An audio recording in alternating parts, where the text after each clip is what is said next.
to 3-0 with a 24-12 win over the Lions. Peyton Manning threw for 324 yards and 2 TDs. It was his 164th career game with multiple touchdown passes. No surprise, that's an NFL record.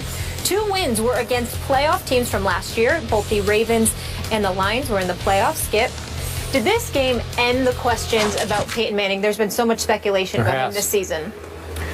Stephen A., silly me, I thought those questions got laid to rest back at Kansas City when Peyton, in the last 2 minutes, 27 seconds, led that team 80 yards in 10 plays, including the 19-yarder to Emmanuel Sanders that won the football game against their arch rival in one of the loudest outdoor venues in the world.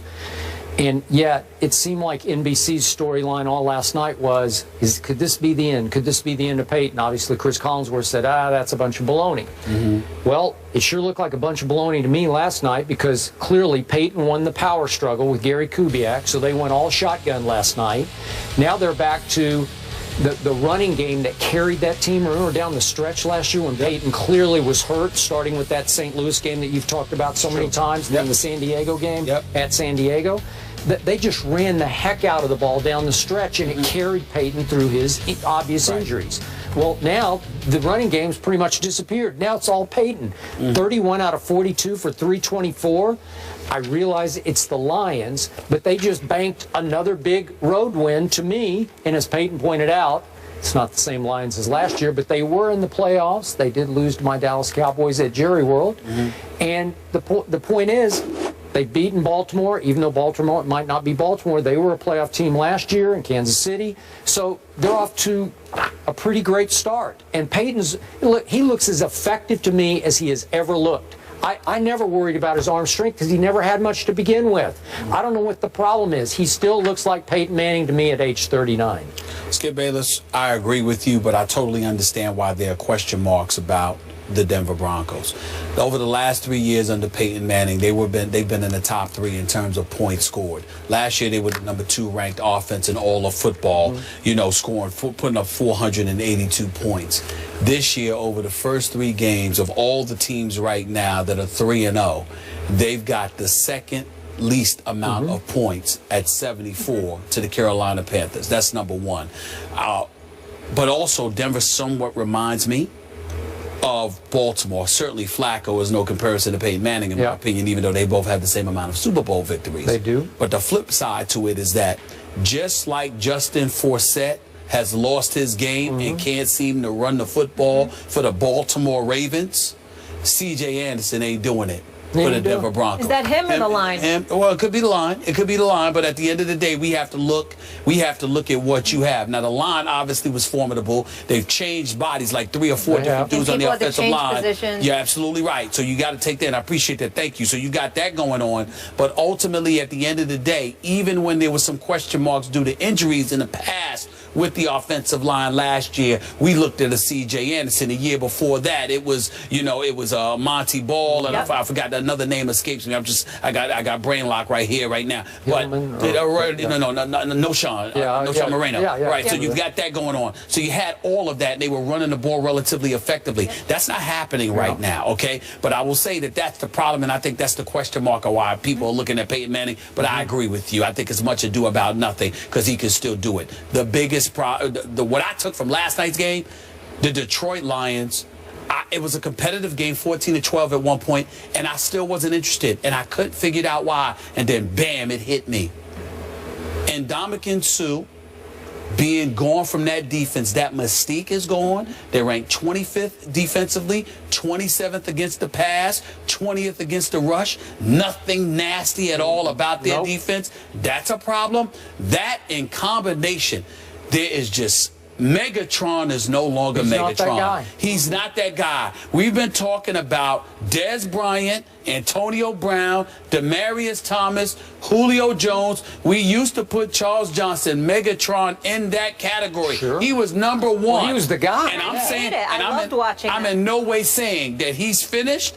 I am saying that the first 3 games of this season has told us that he is out of that category. You know, I've come to the belief that Megatron made Matt Stafford. And I didn't used to think that, but Matt Stafford could just fling it up in the air. He looks ordinary now. Yeah, he looks ordinary now. All right, moving on, you guys. You mentioned Miami. Buffalo crushing their AFC rival Miami on their home turf. Up next, we're going to discuss that. That seat is getting hot down there in Miami for Joe Philbin. Will they be calling for his job? We'll tell you if it's on the line. That's coming up next on First Take. Dolphins lost their most lopsided home opener in team history, losing 41-14 to the Bills. This coming on the heels of a 23-20 loss to the Jaguars. That was in Week 2.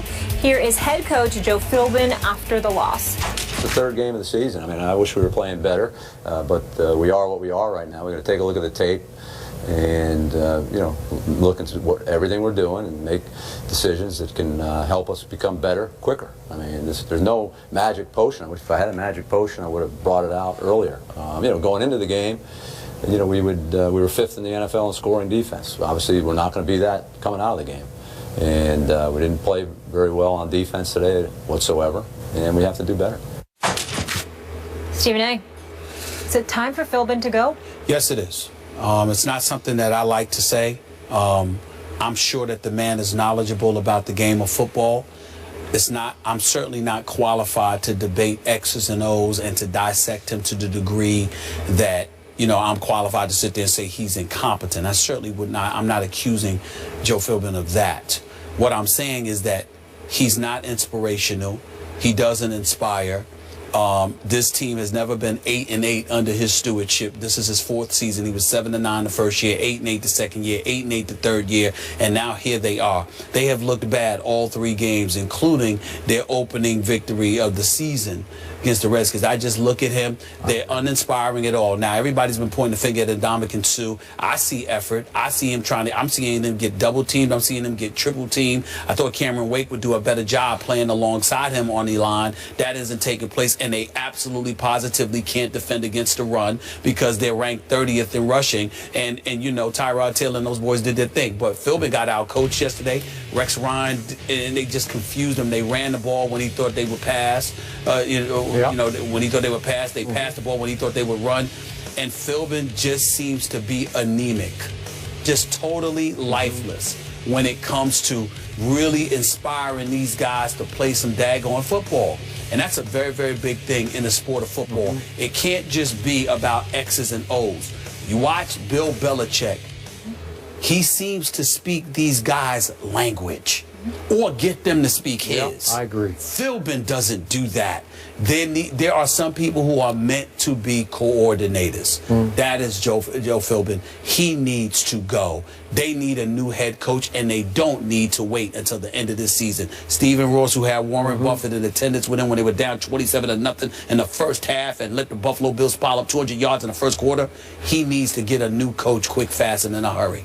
I agree with you. They were also fortunate to virtually steal game 1, week 1 at Washington. That's right. With a fourth quarter punt return. Remember that? That's 17-10. I'm going to go to the quarterback too, because I do blame Philbin somewhat for hitching his star in that franchise to Ryan Tannehill. And I've told you since before the draft, I don't love him. I'm not sure he's going to lead you to any promised lands anywhere. Yesterday, his QBR scale 0 to 100 was 12. Tyrod Taylor's was 95. Yes. Now, they ran into a Buffalo buzzsaw that is going to buzz through a lot of people this year, except for the New England Patriots.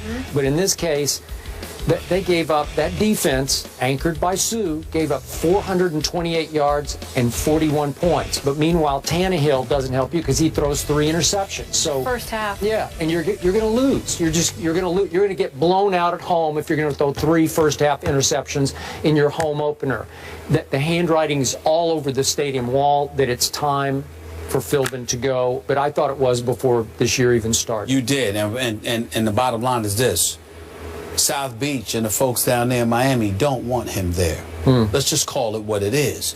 You know, you got to speak folks' language. You've got to vibe. You've got to represent the franchise in a fashion that will galvanize dudes to want to come and play for you. And Ndamukong Suh is being double and triple teamed, Skip. I'm not saying he's flawless by any stretch. He only got 3 tackles on the season. I mean, come on now. But the fact of the matter is that he needs some help. Yep. And he ain't getting it. No. 7-year playoff drought down there in Miami. You know who really loved this one? Charles Clay and Richie Incognito, I'm sure. Extra sweet for them. Baseball became baseball for the Nats yesterday as Bryce Harper and Jonathan Papelbon got into it. Big deal, no deal. Wow. We'll discuss that next.